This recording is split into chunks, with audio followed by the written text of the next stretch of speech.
All right, guys, cleans. Let's talk about the setup first. Finding your grip width is going to be something that you definitely want to play with. Depending on your mobility, there are certainly advantages to a wider grip in the clean, meaning the bar will hit you higher in your contact point. You've got a faster potential turnover in that way, and a wider grip setup for your jerk then, which will be, again, more efficient if possible. Now, for a lot of us, though, that wider grip is going to put a lot more torque on the shoulder and elbow due to the external rotation that's required. So a narrower grip, this is definitely for me, or was when my mobility was worse, a narrower grip is definitely the way to go if your mobility sucks in the front rack. Okay, it will allow you to get your elbows a lot higher and put less torque and stress at the elbow and get away with more of a fingertip grip, okay, which is the next point in the setup. We're going to start with a hook grip, and I'll have Haley turn her hand over on one side so you can see what a hook grip is. That's going to be the thumb going between the barbell and those first couple fingers. And then what's really important, and I'll come in closer for you guys to see this, is that I don't want to grab my whole freaking thumb. That can be really painful, okay? I only want to get just below that knuckle as my hook grip there, okay? So I'll have my hook grip, and then that's something that, again, depending on your mobility, is something that ideally you're going to be able to hold on to, or for most of us, realistically, you're going to have to release that hook grip in order to get into a good front rack like you would have the bar for a front squat, okay? So let's first grab the bar and put it on our shoulders like we would for a front squat. And that's generally how I like to find my grip.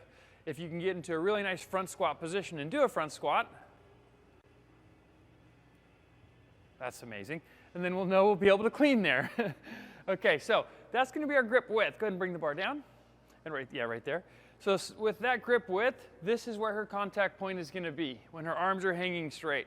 So I want you guys, when you're doing this, if you're new, take notice, okay? After you do some reps, if you find that your legs are getting beat up and bruised down here, you've got some issues with being impatient, and that's a really good indicator. Right here where you're sitting with the arms straight, that's your contact point and where you should be getting bruised up if you are, okay? So in the setup, we've got that. Now I want to pull my shoulders straight down like a reverse shrug and then lock my back into place, okay? I'll bend the knees just a little bit, keeping my balance even on the whole foot. If I were to center any one point, it'd be right about here on my foot, the ball of that midfoot. And then I want shoulders on top of the bar. Yeah, so still in the power position, but just, yeah, not leaning back. Cool. So this is going to be position one, okay? From here, she's going to transition down to the knees, still keeping that same balance point, and that's how she's going to find her back angle. She's going to now lower down to mid-shin, and that's going to be her start position, okay? Now I'll let her take a quick break, and we're going to demo a rep or two.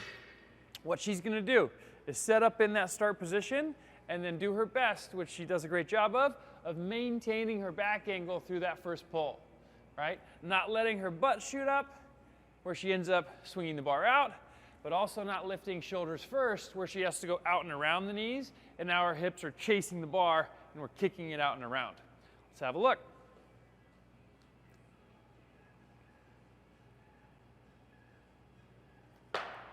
Woo! One more time.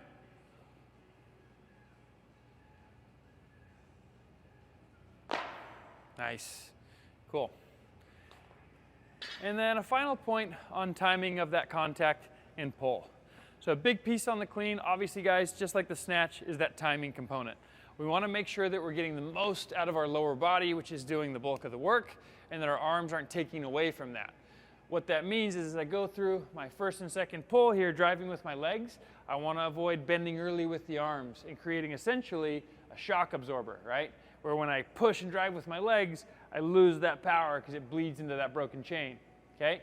There is one caveat I'll make. There are some world record cleans and snatches done with bent elbows, okay? Here's the key. If your elbows do bend a little bit, maybe it's more in the snatch than the clean. Could be because you have arms like mine that are long as a monkey's. And so you're just trying to get the bar a little higher. The key is that that elbow bend needs to be maintained, okay? It's not necessarily the end of the world. I wouldn't encourage it if you don't have one. But if you already have one and everyone's been telling you to get rid of it and you simply can't, maybe it's because your body is a little smarter and it figured out something you needed to do. The key is this though.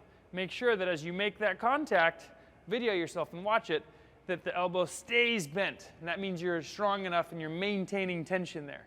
If you're not strong enough in the upper body, that elbow bend is going to get broken, then you know you need to clean that thing up and get straight arms in that finish. Okay?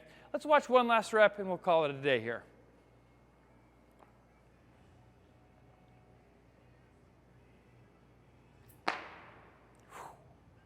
Nice. Cleans.